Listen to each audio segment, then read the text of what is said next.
Hello, everyone. Welcome to our program this evening on the End Times, Israel, and Biblical Prophecy. We're really happy to have you.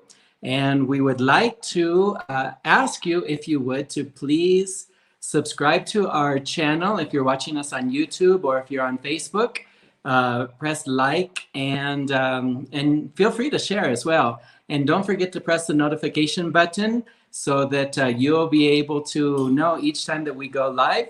And you can see the program that we have. We have a really good program this evening. We'll be taking a look at Ezekiel chapter 38 and 39.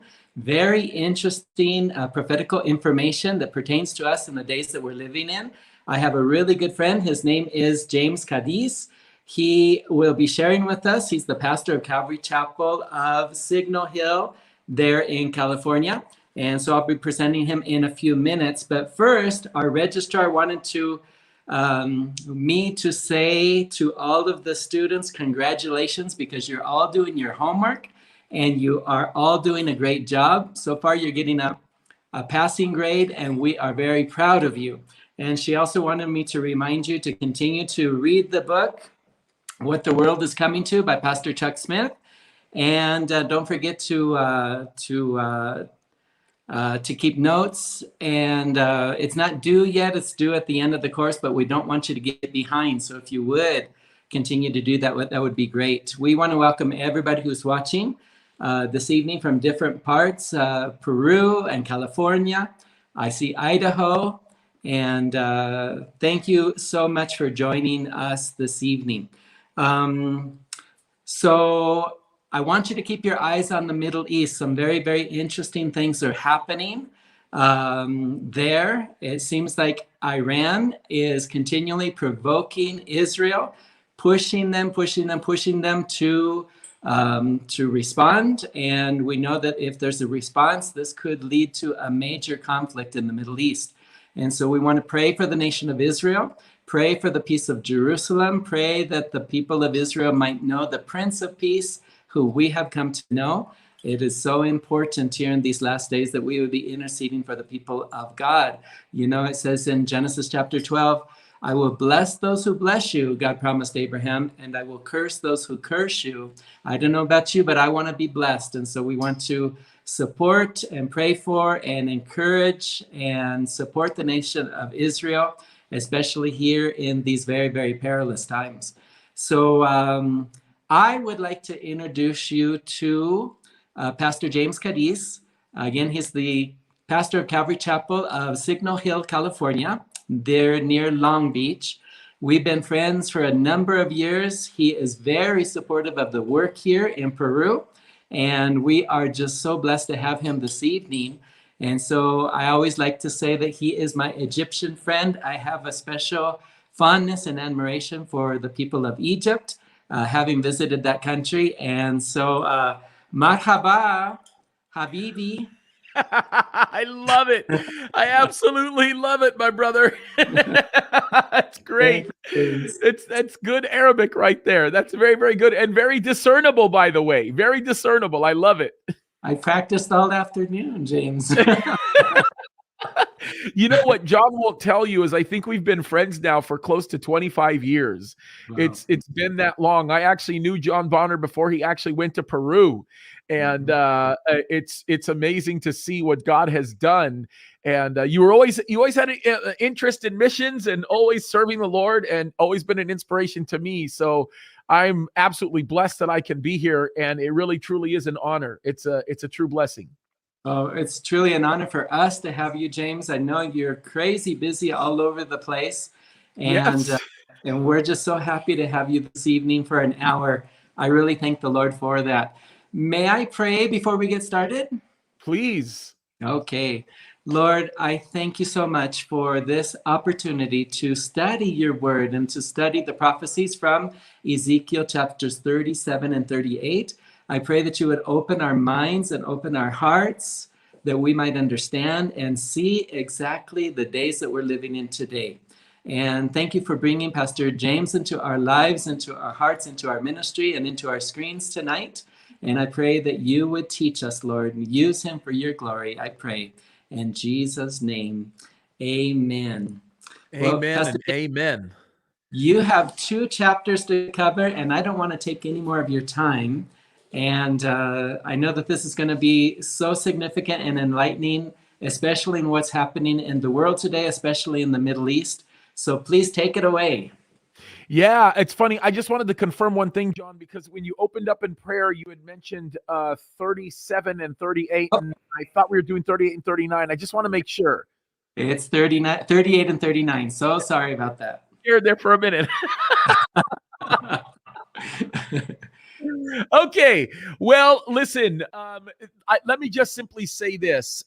There is no way in the world that we can do justice to Ezekiel 38 and 39 in a 45-minute period. So I'm going to recommend some resources that you can go to where you can get some great at-length teaching.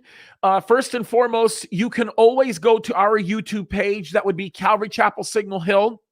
And we would, of course, love you to subscribe and actually also hit that bell that Pastor John was talking about. And so we've got all of the Ezekiel studies there. If you don't find them there, if you go to calvarychapelsignalhill.com, in the audio section, we've got all of the Ezekiel studies there where we go through it. Also, I want to give you another resource that I think will be of great help to you, and that is this website, educatingourworld.com. Once again, that's educatingourworld.com. That's Don Stewart's website, and you ready for this? For all of you guys, every single one of his books will be available to you for free. Okay, he has roughly 61, 62 books that are out there. Every one of them will be available via audiobook very, very soon. My team and I are the ones that are building that website for Don Stewart. We've had it up for years now, and we have had millions and millions of people visit that website and download those books. They're available for free. The whole purpose is for the kingdom and for the glory of God. And that's why we're doing what we're doing. And we're really thrilled to be able to make that available to you. And he has an incredible book on the battle of Ezekiel 38 and 39, where you can get all of that information. Again, it's available for free. And I would highly recommend that you go there and get it, because we are going to it will do lots of justice. Now, what I thought I would do is that I would talk about a little bit of an overview concerning Ezekiel 38 and 39. And then basically when I give you that overview, which I think I'll be able to just nail in a few minutes, then we'll talk about some of the specific prophetic implications tied to what Ezekiel 38 and 39 actually shows us. And there's a lot there. And then when I'm finished, what we'll do is we'll talk about some things going on with the Al-Aqsa Mosque and things that are happening in the Temple Mount. You guys are going to be blown away when I show you this article right here that I've just switched over to. You will be blessed to see what's actually going on and what this article is about, but I'll hold off on showing you that until we finish what we're talking about with respect to Ezekiel 38 and 39. And there's a lot going on there. So if you were to look at Ezekiel chapter 38 and 39, it speaks to us of an attack that is launched against Israel. The details of that attack are given to us, of course, in chapter 38.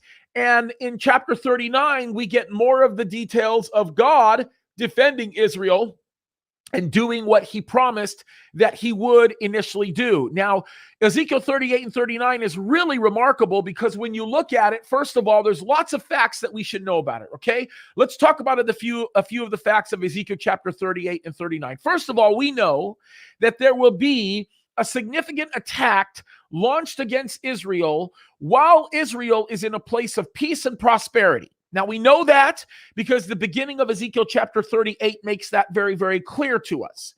We also know that whoever it is that will be attacking Israel, and we'll talk about some of the players involved that will be attacking Israel, we know that they'll be doing it because they want to be able to obtain the natural resources and all of the wealth that Israel has actually attained. Now, that's a very, very, very significant fact, and it should be significant to you because you'll understand the fact that God has been blessing Israel. It has been blessing Israel significantly, and I think I think that's an important thing to note. So it's something that we should be talking about.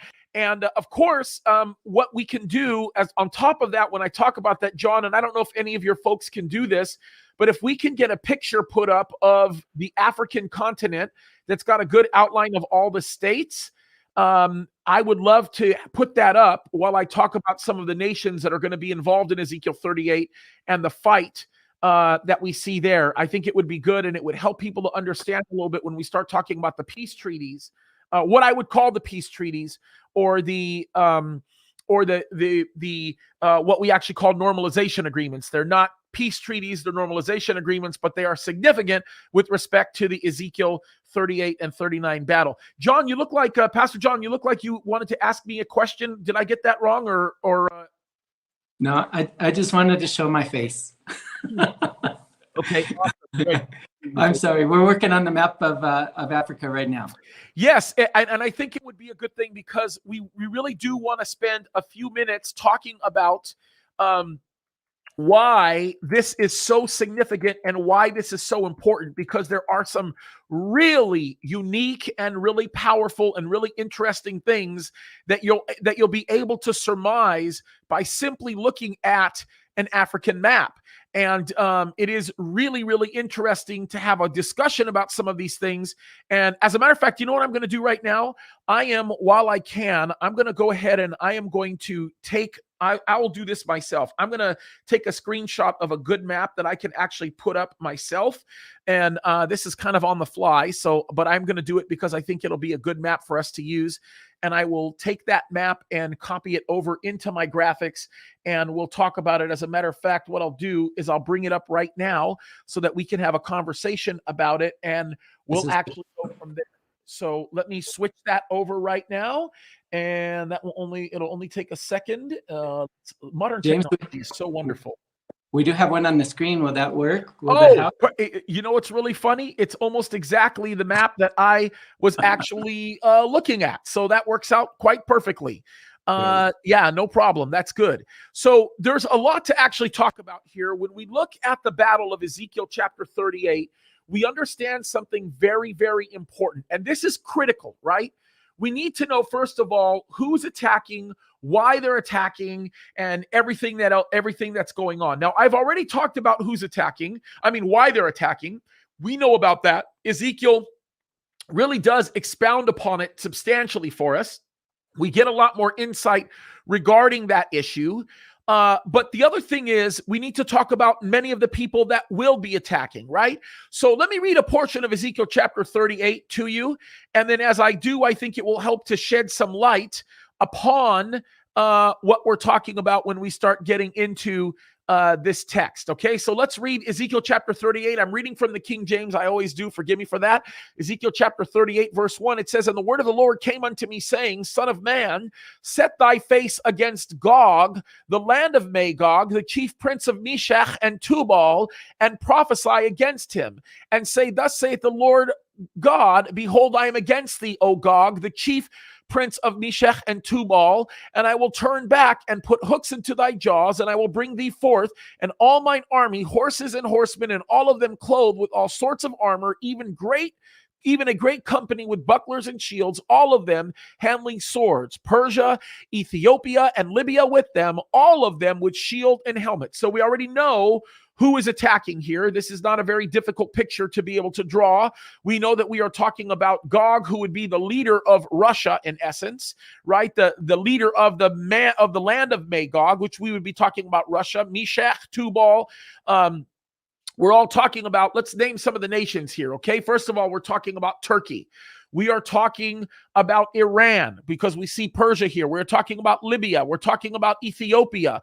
We're talking about the area of Sudan, because we see Gomer and all of his bands, and the house of Togarmah we see, and all of his bands, and many people with thee. And so we see all of these people. We see amongst them, as I mentioned before, we see Libya, we see Ethiopia, we see Turkey, we see Russia, and there are also other countries that are in and near that region that will also be taking a run at Israel. They will all be doing it together. Now, this is very interesting, because a lot of people, even 15 years ago, or 6 or 7 years ago for that matter, would have told us that this is an impossibility.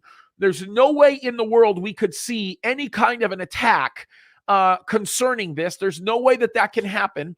And the reason why oftentimes people said that was because they said that Iran joining up with those that are like Russia and Turkey and so on and so forth, and positioning themselves in a place like Syria is virtually impossible. There's no way in the world that could actually happen. And so one of the things that's really critical to understand is that all of that's changed. When we look at the last 5 or 6 years, we know that Russia and Iran are working very closely together. They have had summit meetings in Syria. And did I mention that Turkey also has jumped into there? If a lot of people were to have asked me many, many years ago, they would go to me and they would say, well, James, are you worried about ISIS? And oftentimes I would say the same thing. I would say, no, quite frankly, I'm not worried about ISIS. I'm truthfully more worried about Iran. And I'm more worried about the minority of Muslims because of what the Bible actually says. And people say, James, that's completely crazy. There's no way in the world that can even be the case. Iran is the minority of Muslims. They're less than 5%. The Sunni, which is the majority of the Muslims, are 95%. And, I don't even, you're crazy. How can you even say that? And of course, my answer every time is, well, of course, I'm worried about Islam in general. I'm worried about anybody who calls themselves a fundamentalist of Islam, because if you're a fundamentalist of Islam, then that means you're a fundamentalist of the Quran. And if you're a fundamentalist of the Quran, then you mean you really do believe in death and murder and slaughter and everything else that falls into line with all of these things. And so, of course, I'm concerned in that respect. I mean, when the men drove their airplanes into our buildings on 9/11, they were not just going around going la la la la la. They were saying things like Ya ilaha illallah wa Muhammad Rasulullah. They were praising their false god and saying the things that they were saying. And of course, it's remarkably wicked. And this is not anything that we don't know, guys. I mean, this is something that we've known for quite some time. And this is Islam. But I'm more worried because of the things that I read I'm more worried about Iran because of the things that I read in Ezekiel chapter 38 and 39. Now, here's the thing. Let's talk about the motive for just a second with the battle. And this becomes very important when we talk about the motive of the battle, because we're going to talk about this African map in just a second and talk about why it's so spectacular. And then I also think we should talk about those people who will be dissenting concerning these things. So let's jump forward to that for just 1 second. We'll look at those that'll be the dissenters of this battle. That means people who are going to come against it. And so it says in verse 13, Sheba and Dedan and the merchants of Tarshish with all the young lions thereof shall say unto thee, art thou come to take a spoil? Hast thou gathered thy company to take a prey, to carry away silver and gold, and to take cattle and goods, to take a great spoil? So we know that there will be people, this is amazing, people who will actually be coming against this battle. And had I said this, which I did many, many times, 10 years ago, 5 years ago, even 3 years ago, had I said that Saudi Arabia and the people in the Gulf states will be dissenters of this battle, they would laugh at me. They would say no way that Saudi Arabia and many in the Gulf states would actually stand up for Israel. Now, what is interesting is we know, based on what Ezekiel chapter 38 tells us, is that they will be speaking with their mouths. They will be dissenting concerning this, but there is no indication that they are going to be participating in any type of battle. And that is, that's kind of interesting. They're not going to get involved militarily. It would appear that what they're actually doing is that they're having a comment with respect to their disgust concerning, or their dissent concerning this attack that'll actually be taking place. But what is very interesting is to see how quickly Turkey has turned. Turkey, even as recent as a few years ago, was actually friends with Israel, and now they're beginning to turn the tide as it relates to all of that. And then it's interesting to see how many other nations have also done the same thing in favor of being close with Russia and aligning themselves with Russia, which, by the way, is, again, it's you cannot make this kind of stuff up.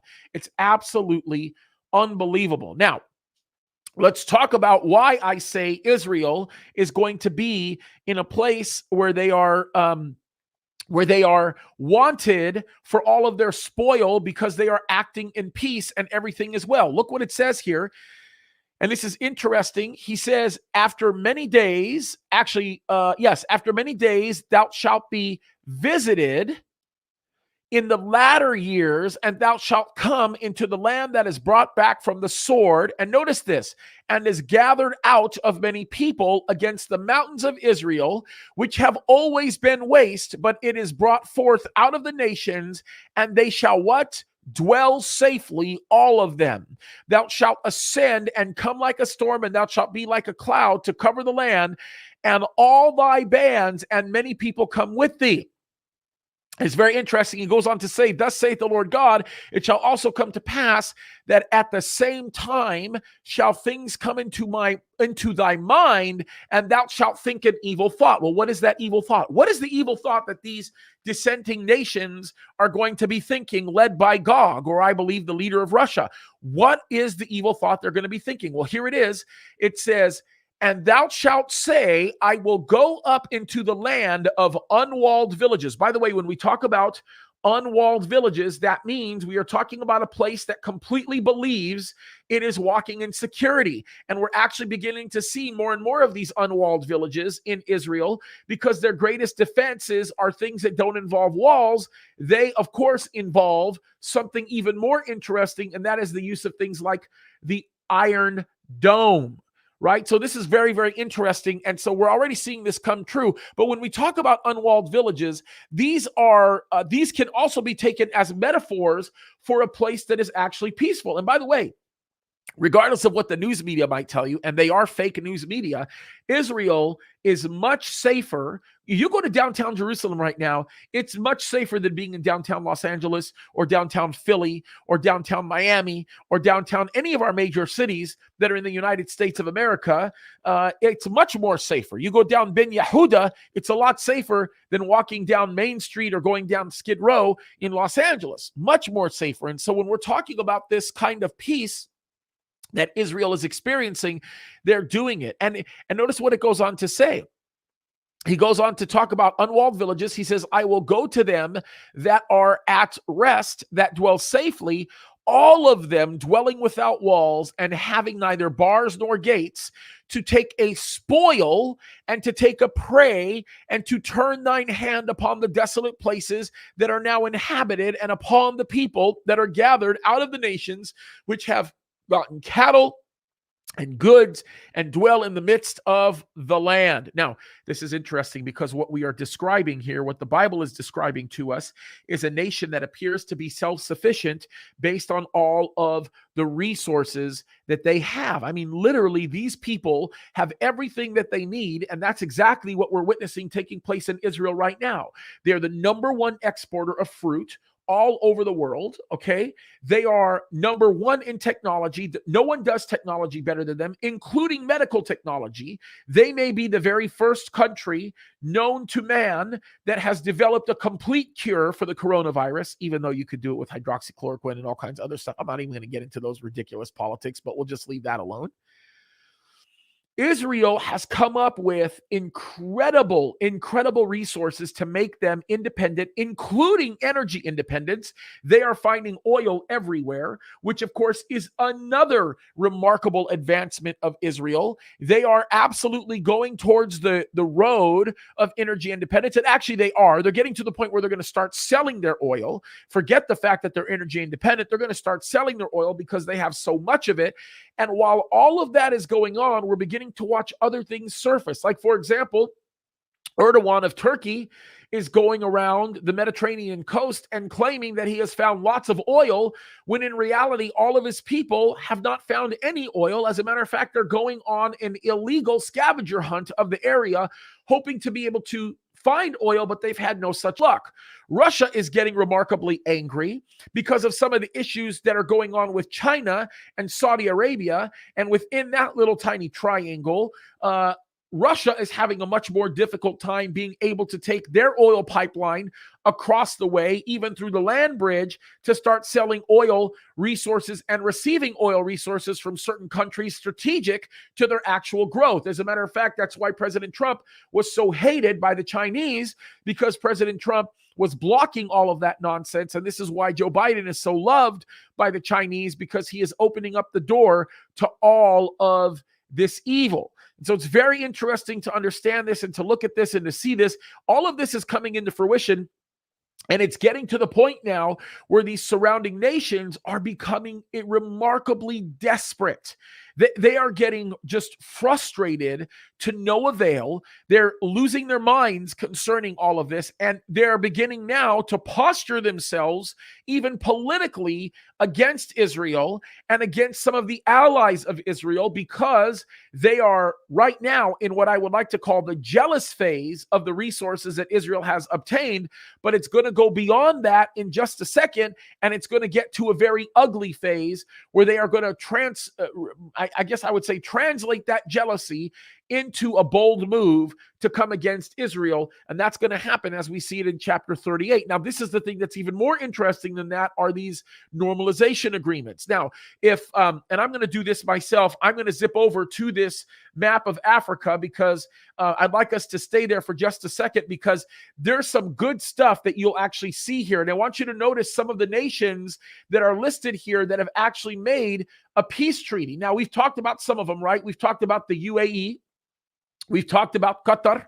We've talked about some of these other nations that have signed normalization agreements. Let me just first simply say that none of these nations could sign a normalization agreement with Israel if there was not permission given to them by the Saudian family. Okay, the royal family of Saudi Arabia would have to sign off on any of these agreements being made in order for them to be made. But there are some other ones that are quite interesting. For example, Morocco. The implications of Morocco are pretty unbelievable. When Morocco jumped on, they jumped on before Joe Biden came into office. And I believe they did that out of desperation, knowing full well that their only ability to be able to receive any kind of assistance with military equipment or financial subsidies would come by committing to the normalization agreement now, thus obligating the United States of America to provide the kind of money that they need to build some of the infrastructure that they have. Now, there are some really interesting things that go there, because if you look at Morocco, and Morocco, of course, we're talking about Northwest Africa. When you go to look at Morocco at that top edge, right below Spain and right next to Algeria and so on and so forth, you'll see a place called Western Sahara. And that area is very interesting because there are some contentions from a military perspective with respect to the bottom border being protected and Morocco's fear of expansion of that border, whether it be in or out of that particular subset that exists right now. So they did this for a very specific reason, but it's very interesting because it also was an inspiration back and forth from what the Sudan did. Now, by the Sudan being positioned where they are, we know that they are going to be one of the people with Libya that is going to come against Russia, or is going to come against Israel, not Russia, forgive me. And a lot of people have asked, how is that going to happen if Sudan has signed on to the normalization agreements with Israel? How in the world is that going to be the place? Well, think about it, guys. I just read it to you. In Ezekiel chapter 38, these nations that are going to be attacking Israel are going to appear to be friendly nations. Remember, their walls are down. They're unfenced cities. Israel is going to believe that everything is secure and everything is fine, and they're going to have normalized agreements with so many people that are out there. A lot of people make the mistake of assuming that these normalized agreements are the covenants that we read about in Daniel chapter 9, verse 27. Not true. We don't know that for sure. Could be, could possibly be. We don't know. But what we do know is we know that these normalization agreements are going to make it much easier, by the way, for people to have these types of relationships with Israel, so that when this battle begins to rage and it does what it does, folks, you've got to understand something. It simply opens up the door for the kind of attacks. Now, some of you might say, well, how in the world is a nation like the Sudan going to participate from the south? We're talking about an attack from the north and a conglomerate of nations. Well, if you guys have been paying attention, if you've been watching any of my videos, you would have seen this. But you know that Sudan just signed an agreement, this was maybe about a month ago, with Russia to actually put some bases, and we're talking about naval type installations on the coast there of Sudan. So this is all very interesting stuff when we actually think about it. And these are all the type of things that would seem to tell us that what we're about to experience in Ezekiel chapter 38 is formulating. It's coming up right now, and it's pretty incredible stuff. So in summary, what Ezekiel chapter 38 basically tells us, 38 and 39 tells us, is that we are literally going to watch Israel being attacked by lots of nations, right? By Libya, Ethiopia, Sudan, by Russia. Russia's going to be kind of the leader of that, right? We know that Turkey is going to be involved in this. Of course, we know that there will be other nations that may not necessarily be mentioned, but kind of in that region that will also be attacking. And one of the things that's really interesting, even beyond that, is to recognize the people that will be dissenting. And we've talked about that, right? We've talked about Saudi Arabia dissenting. We've talked about other nations that surround the Gulf that will be dissenting, which is remarkable. And it's pretty powerful when you think about this. So we're looking at all of this happening. And then here's the part that's spectacular about all of this. When the attack takes place, based on what we know from chapter 38 and chapter 39, God himself will be the defender of Israel. We're going to watch that happen. It's going to be spectacular. We'll be raptured by then. I actually believe that the rapture will take place before we see these battles happening. And I think that it has to work out that way. That's just kind of my thought process. Now, some might disagree with me on that, but I think I can make a reasonable argument for why that is actually the case. So that's the summary of what we're seeing right now. And I also just want to simply say, as we've been talking about this, that we are watching the Lord do some pretty amazing things right now. God is putting together so much right now in our world, and it's actually amazing. And I think if we've got a few minutes, I'm going to just spend a few minutes to talk about why this is so incredible, because it's all coming together. Based on Ezekiel 38 and 39, we should expect these Abraham Accords. Not that the Abraham Accords are in Ezekiel 38 and 39, but we know that there are normalized relationships between these nations. So this is all exciting stuff. And when we talk about Bible prophecy happening now, guys, I want you to understand what we're talking about. We're talking about the fact that there are things that are being put in place that are taking us to that moment that we know is going to happen. God himself is the one that's orchestrating all of this and putting this together. Now, I want to go over this article. This is an interesting article. I think you guys will be blessed by this. And by the way, I did 2 videos on this subject. I did a live video on this subject at CalvaryChapelSignalHill.com, or Calvary Chapel Signal Hill's YouTube page. You can go over there, and again, you could subscribe. It was the most recent live update video that I did, where I talk about this at length and what's going on. I also did a video on this on YouTube that is roughly about an 8-minute video that talks about the significance of all of this. So I'm going to be very brief about this summary so that we can open up for some questions and answers. But this article is a pretty interesting article. This article tells us that there are people from Saudi Arabia now that are saying the Temple Mount and Al-Aqsa, which is the mosque that's on the Temple Mount, is not important to Islam. Now, guys, you can go back and you can read this article. I think that they're going to make that available to you.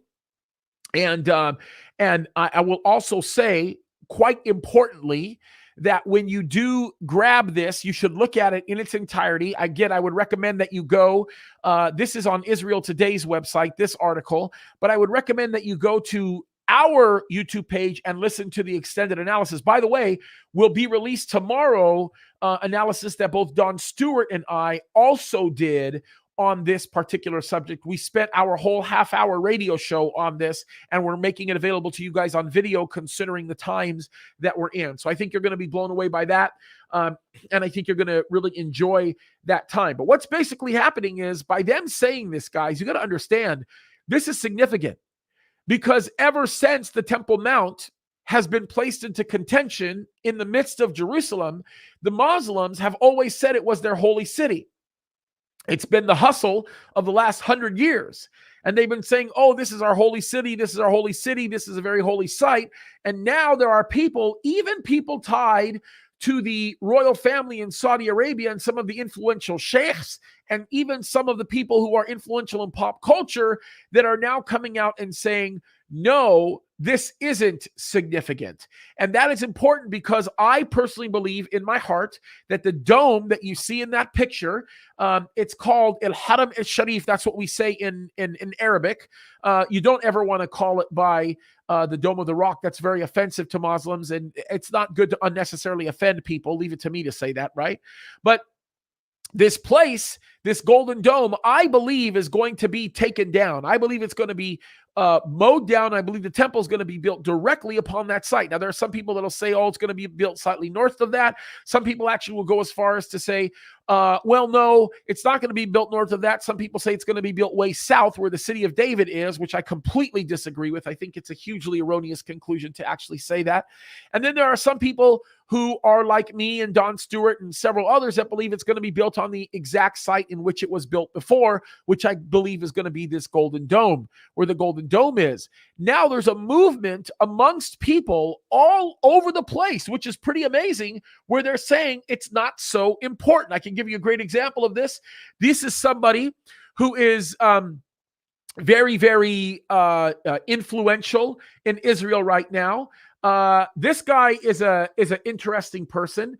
Look at what he actually says. Let me tell you what the original post is, and then this guy corrects him.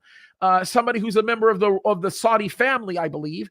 But this person, his handle is Abdul Mafara. His name is Abdurrahim Al-Farah. And he says, hey, look at the new pictures of occupied Jerusalem, the capital of Palestine. Now, one of the most influential people in Saudi Arabia, right? Khalid Al-Qur, he comes in and says, hey, look, it's the eternal capital of the Jewish people, and then offers a hashtag in Arabic that is pro-Israeli.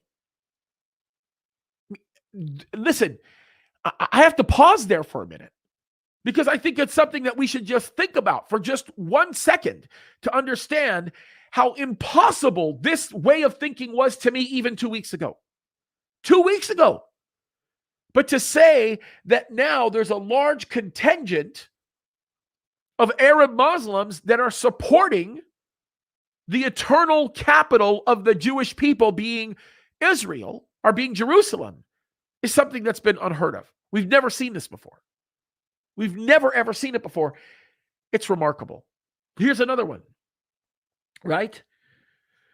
Look at this. This is very, very popular. Another popular person in culture here. He says, dear brothers and sisters, join the Saudi hashtag. And this is the pro-Israeli Saudi hashtag. And then he goes on to say, this recent Saudi Twitter movement believes that there is no importance of the Temple Mount to Muslims. And notice this, and the waiting for the Jewish third temple. A new era, one of peace. And he throws a picture of God rebuilding the Jewish temple in that holy site. Now, this is not the kind of thing that is even fathomable to the average person. This kind of thing is completely, this is crazy because we know what the Bible has told us concerning these things. And I've always had these discussions with my friends who teach prophecy. I always tell them the same thing. Look, you guys, I know that the Bible teaches this stuff. Look, I get it, right? And I believe every word of what the Bible teaches, but I just don't understand how God is going to do it. And now I'm beginning to realize I know the answer now. God is beginning to form and fashion it this way. That's the way it looks. And it's amazing because it's you can't make this stuff up. I mean, really, as you look at it, it's mind-boggling. I'm looking at this and I'm just thinking, oh my goodness, I cannot believe that this type of stuff is happening right now. And it's taking place. And folks, let me just give you the summary of all of this, okay? Jesus is coming soon. Make no mistake about it. There's nothing that has to happen biblically in order for Christ to not return. Folks, he can come back at any moment for his church. And it's a pretty amazing thing.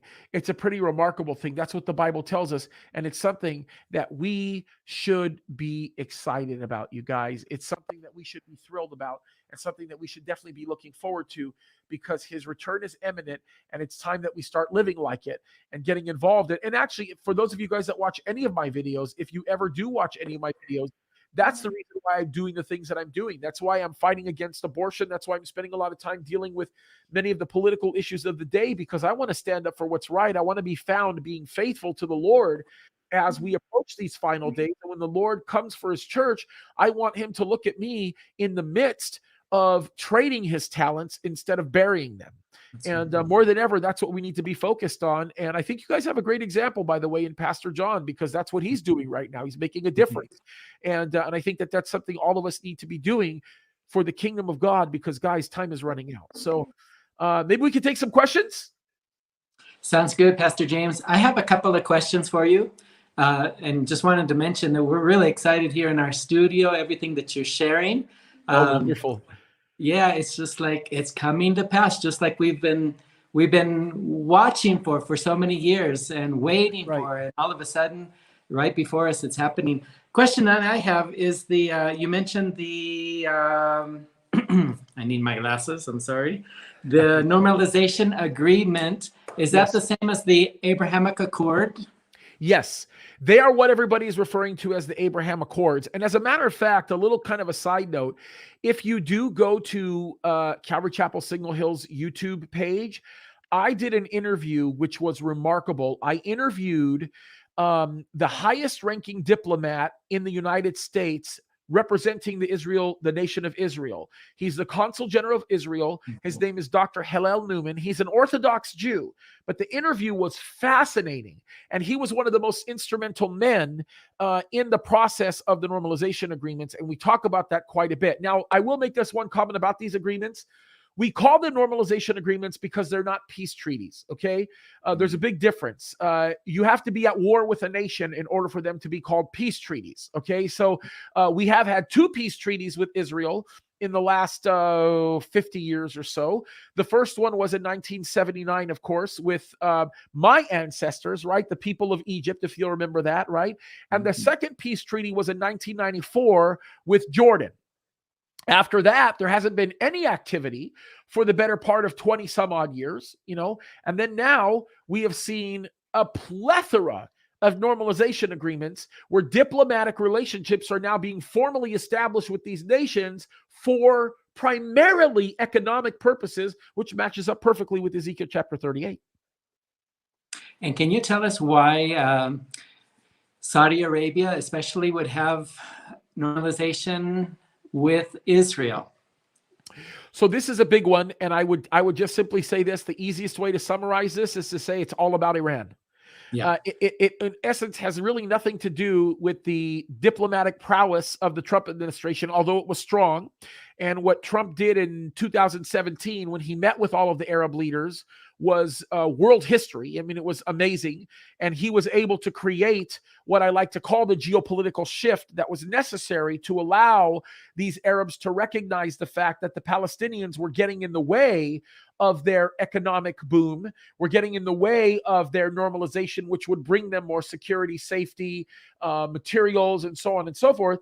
And so predominantly the people leading this understanding would have been Saudi Arabia, would have been Dubai, would have been many of these other nations, because they're understanding that their economic beneficiaries are the ones that are the most important for them. And President Trump was brilliant in that, telling them, listen, we will promise the Palestinians the whole world. We'll just do it. And he went to Netanyahu and he said, Bibi, just trust me. Let me just offer the whole world to the Palestinians, because I know they're going to reject it. And that's exactly what he did. He offered East Jerusalem. He said, we'll put down discussions about this. We'll do here, we'll do there.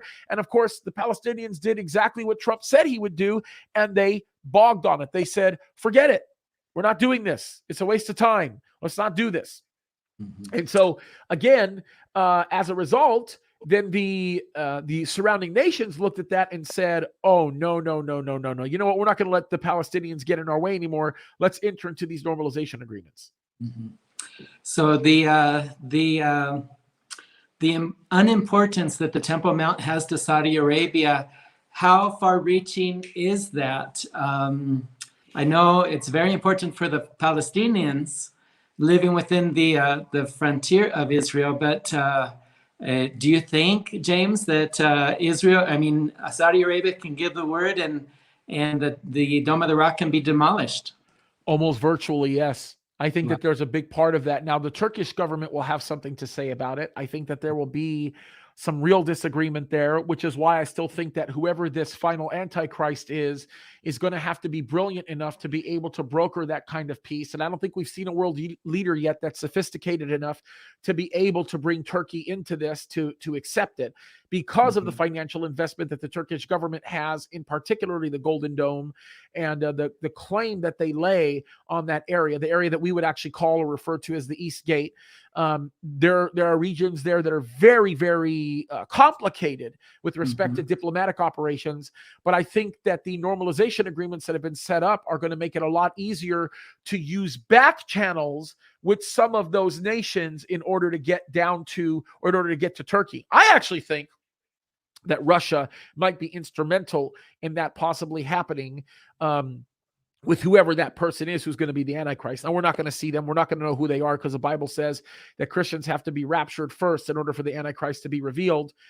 We can base that on 2 Thessalonians chapter 2, verse 3. But what is interesting to know is that I think you'd have to get Turkey to really sign off on it.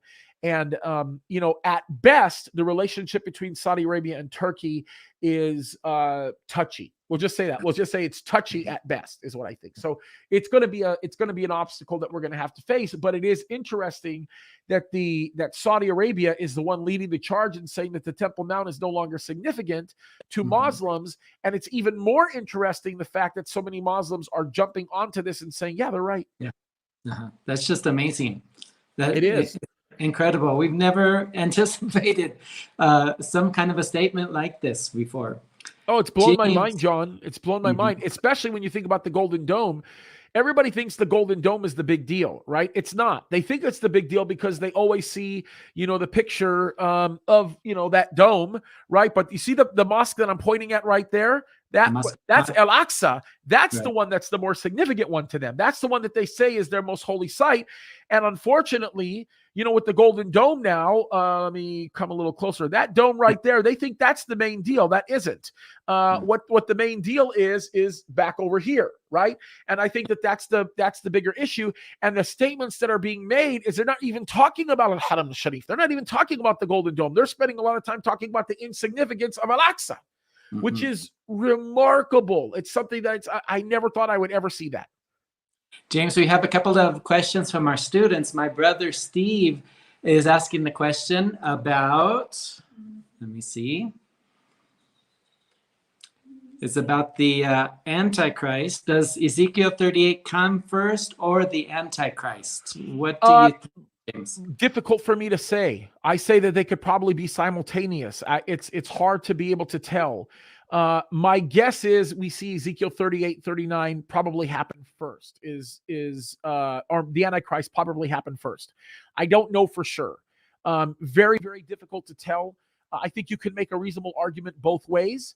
But I do think that the battle of Ezekiel 38, 39 is probably one of the first events after the rapture that ends up taking place. And then I think we begin to see the development of the Antichrist and so on and so forth. But people look at it both ways and can make reasonable arguments for both ways. Either way, I think that they both definitely come after the rapture. Right. So that's the most significant event for us as believers. It's the next event, the rapture of the church. And so that's most exciting. Alex has a question for you. Will God defend Israel in a supernatural way? I think in a combination of both. Right? I think in a combination of both, because it says in Ezekiel chapter 39, he says in verse 2, he says, and I will turn back and leave but the sixth part of thee, and will cause thee to come up from the north parts, and will bring thee upon the mountains of Israel, and I will smite thy bow out of thy left hand, and I will cause thy arrows to fall out of thy right hand, and thou shalt fall upon the mountains of Israel, and all thy bands, and all the people that is with thee, and I will give thee unto the ravenous birds of every sort, and the beasts of the field to be devoured. So this is very interesting. this is God using a supernatural construct to create something that looks very natural. If that makes any kind of sense, he's going to use nature to destroy these people. So it's a combination of both, of course. Very good. Now, in Revelation chapter 11, verses 1 and 2, John is giving a measuring stick to measure the temple, and the Lord tells him there to leave out the area given over to the Gentiles. Bart Garabrandt from Arizona is asking a question. Can you give us a better understanding of that verse? Maybe Sure. it is thought that they would build the temple right next to the Dome of the Rock, or El Sharif. Yeah, Bart, it's a great question, and actually, it's interesting because I actually thought that before. That was actually my view, and I based it on Revelation chapter 11. But as I began to look at it very closely, I kind of hit myself in the head, and I said, "Why in the world am I thinking that? I mean, that's crazy." When you look at the construct of the temple originally, there was always a courtyard that was created for non-Jewish visitors. There was a Gentile arena, and we actually saw this being emphasized in Herod's temple. Okay, so John would have obviously been talking about the picture that he understood and knew from Herod's temple, and what basically God is saying is he's saying leave out the measurements of the area that would have been made available to the Gentiles. So it's kind of interesting that's the picture. I just think it's simply talking about the temple proper. I don't think it has anything to do with the Golden Dome. And actually, I think it's physically impossible to build the temple to the north of the Golden Dome. You would have to throw away many of the outer courtyard portions, and then the pass through from the east gate to what you would call the other side of the western entrance, where the western wall is, would almost be impossible to position there if you were to position it north, because if you were to go into what they called the east gate or the east entrance and you came out, you would go to where the Antonia fortress is, and that just wouldn't work. You'd have to demolish half that portion of the western wall. I think that would just wouldn't work. And I also do think that it's going to be built on the exact same location, which is why I do say it's the Golden Dome. But in Revelation chapter 11 is a good passage that people use to refer to that. But Ezekiel mentions this also, and I believe that what we're talking about is we're talking about the Gentile, the courtyard that was dedicated for those that were Gentiles. Pastor James, would you mind letting us know again where we can find your videos? I see them all over YouTube. Oh, yes, that's right. Yes. So there are a few places you can go to. You can go to YouTube and then just type in Calvary Chapel Signal Hill, and that is our YouTube channel. And we'd love for you to like and subscribe to us and hit the little notification bell. And then I also have another YouTube channel called Real Hope with Tom and James, and that's where me and Tom do all of our prophecy updates together. On the Calvary Chapel Signal Hill, that's Real Hope with Tom and James. On the Calvary Chapel Signal Hill YouTube channel, you'll also find the videos that I do with Don Stewart as well. Now, if you forget any of this, you can go to calvarychapelsignalhill.com, and we'll always show you our YouTube accounts, our Rumble accounts. Would love for you to personally subscribe or follow me on Instagram. You can do that as well. You can go to Instagram, and I'm right there. I'm just at James Kaddis. Very, very easy.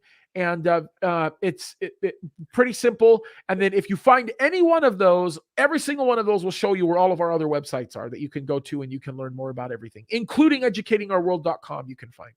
Mm-hmm. I must confess to you, James, that you are one of my major resources of information.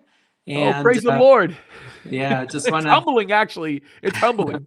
Want to say thank you because you provide so much information. You and Tom together, you and Don Stewart together, and I'm just so grateful. And again, that you would be with us this evening. You know, we have about 2 or 3 minutes remaining. I was wondering, you know, one of the things that Ezekiel talks about is that that Israel will be living in the land in peace. And yeah. I'm wondering, you know, the prior chapter 37, talks about the valley of dry bones and God bringing his people back into the land so that they would be living in peace in those unwalled cities. Would you like to make a brief comment about that, maybe? It's incredible. It falls along along the same lines of what we read in the book of Amos. This passage in Ezekiel chapter 37 is heavy. It's incredible, because when you read Ezekiel chapter 37, it describes to us God taking a nation that in essence had no life. It had been dismantled, literally taken apart. There was no nation of Israel, literally dead. Right? And then God breathing it back into life, wrapping flesh around the bones, bringing it back to life. Significant of the fact that God would reestablish a nation of Israel. And he has literally done that. He's doing it. When you go and you look at Amos, I think it's in Amos, very last chapter of Amos, it tells us that God will plant them back in their land, right? Never to be taken away again. And so the Bible tells us that God would reestablish a nation of Israel, and he did. He's done it. And they're continuing to grow, and God is blessing them. And this is something that we know that the Bible teaches us. And Ezekiel chapter 37 is literally has been fulfilled and is continuing to be fulfilled as God is strengthening the nation. And again, the next step is going to be what we read about in this battle that takes place in Ezekiel 38. But yeah, it's amazing. And I'm glad you actually brought that up, because it is a significant portion of Ezekiel in understanding that before a nation can be attacked, it has to be resurrected. That's right. That's right. It does that. It's pretty amazing. It is amazing. So Ezekiel 37, you see this valley of dry bones representing the nation of Israel. They came together, and yes, Alex, that is the supernatural work of the Lord. The Lord breathed breath into them, and here, since May 14th of 1948, we have the nation of Israel established in her own land once again, as prophesied in the book of Ezekiel. And then they went through a series of wars. They went through the War of Independence the very next day, on the 15th of May. And no one thought that they would be able to survive, but the Lord was with them.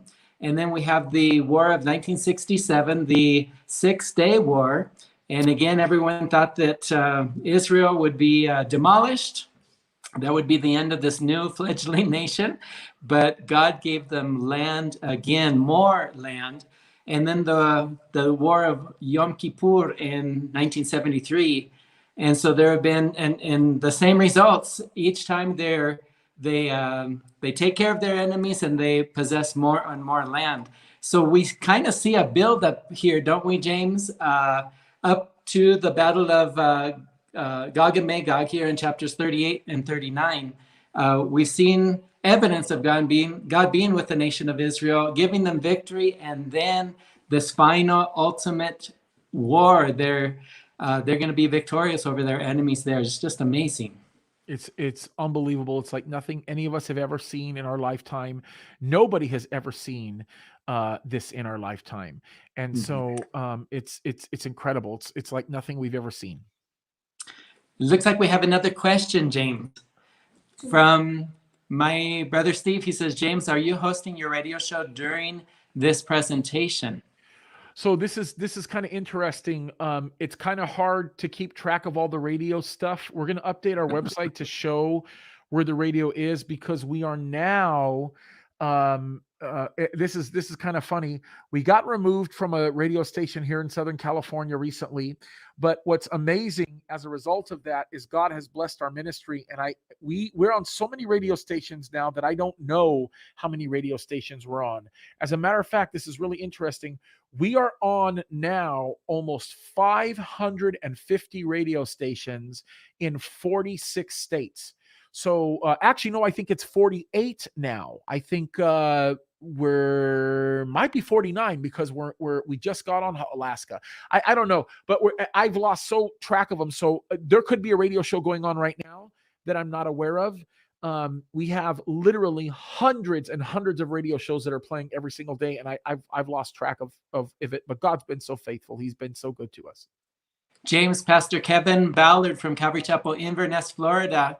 He has a comment that I want you to know that your podcast with Don Stewart has been a blessing to me and my church. Thank you for your faithfulness in studying and proclaiming God's word. And God bless you, Kevin.